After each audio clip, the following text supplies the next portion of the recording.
नमस्कार, आप देख रहे हैं सिटी न्यूज़ मुंबई। बिल्डर की गलती हो या फिर अवैध निर्माण हो, जिस तरीके से महानगर पालिका शास्ति लगाती है उसमें आम आदमी को काफ़ी आर्थिक नुकसान होता है। इस संदर्भ में आज एक लक्ष्य वेदी आई थी जिसके ऊपर मीरा भाईंदर की विधायिका गीता जैन ने भी हिस्सा लिया और इस लक्ष्य वेदी पे उनकी क्या राय थी, आइए जानते हैं उनकी ज़ुबानी। क्या कहेंगे? देखिए, शास्ति हम किस पे लगाते हैं? जो अवैध निर्माण है। पहले तो ये था कि जिसको ओसी नहीं है उस सबको सरसकट शास्ति लगा दी गई थी। मीरा भाईंदर में आपको ध्यान होगा कि जिस बिल्डिंग को ओसी नहीं उसे सरसकट शास्ति लगाई गई। उसके बाद हम लोगों ने फाइट किया कि ये रोल नहीं है, तब जाके कहीं वो कुछ बिल्डिंगों पे से शास्ति हटी।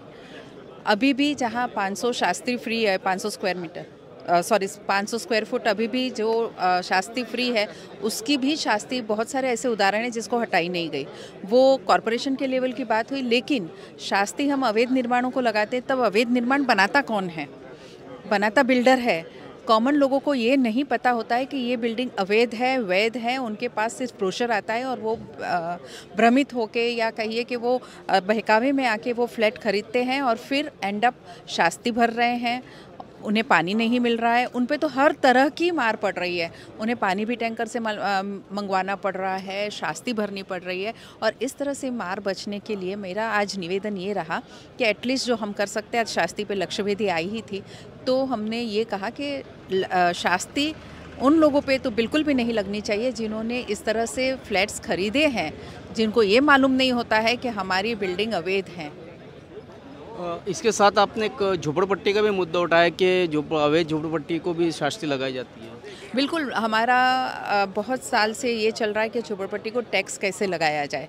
तो जब भी टैक्स की बात आती है, हमारे अधिकारी उसमें कहते हैं कि ये अवैध निर्माण है, इसलिए इस पे शास्ति ज़रूर लगाई जाएगी।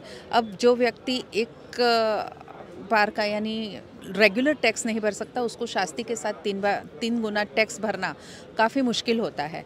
तो और आखिर में उन्हें टैक्स, मैं तो मानती हूँ कि झोपड़पट्टी पे टैक्स लगना ही चाहिए, क्योंकि वो हर एक सुविधा जो टैक्स लेके दी जाती है वो हम उन्हें देते ही हैं, चाहे वो पानी हो, बिजली हो, गटर हो, रास्ते हो, हम सब चीज़ देते हैं उनको, साफ़ सफाई हो। तो फिर क्यों ना उनसे भी रेगुलर टैक्स लिया जाए, ताकि रेगुलर टैक्स लगाने पे वो भी टैक्स के दायरे में आएंगे और उनसे टैक्स वसूलेंगे तो महानगर पालिका की इनकम भी बढ़ेगी। और उसमें ये भी होगा कि जो सुविधा महानगर पालिका उनको दे रही है उसके बदले में जो टैक्स ले रही है वो जायज़ है। इस संदर्भ में उप मुख्यमंत्री देवेंद्र फडणवीस ने की क्या भूमिका थी आपकी? उन्होंने कहा कि ये जो प्रश्न है वो बहुत महत्व का प्रश्न है कि हमारे बिल्डर अवैध निर्माण करते हैं और रहने वाले से हम दंड वसूलते हैं। तो इस बारे में वो ज़रूर से मुख्यमंत्री जी और बाकी की कमेटी से बात करके एक पॉजिटिव निर्णय किस तरह से ले सकते हैं उनका आश्वासन दिया। उसके साथ एक और अभी हमारे मीरा भाईंदर विषय में जो पोर्ट मालिया का विषय चल रहा है और जहाँ अधिकारी जाके उन्हें 6 साल के शास्ति के साथ टैक्स लगाए जा रहे हैं, जबकि वो नियम में नहीं है। बार बार उस पर क्या विचार किया जाए, क्या निर्णय किया जाए, उस पर ये बहस चलती रहती है।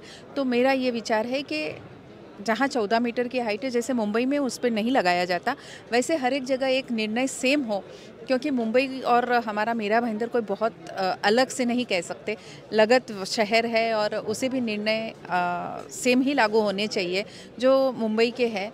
और मैंने तो उनसे बल्कि आगे बढ़ के ये कहा कि हर एक MMR रीजन के लिए एक गाइडलाइन शासन की तरफ से मिले, ताकि ये सब विवाद खत्म हो जाए।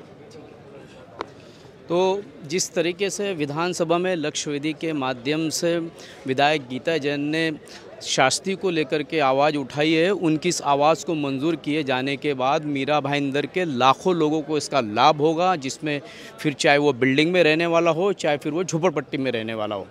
इसी तरीके की खबरों के लिए मेरे यानी शकील शेख के साथ बने रहे, देखते रहे सिटी न्यूज़ मुंबई।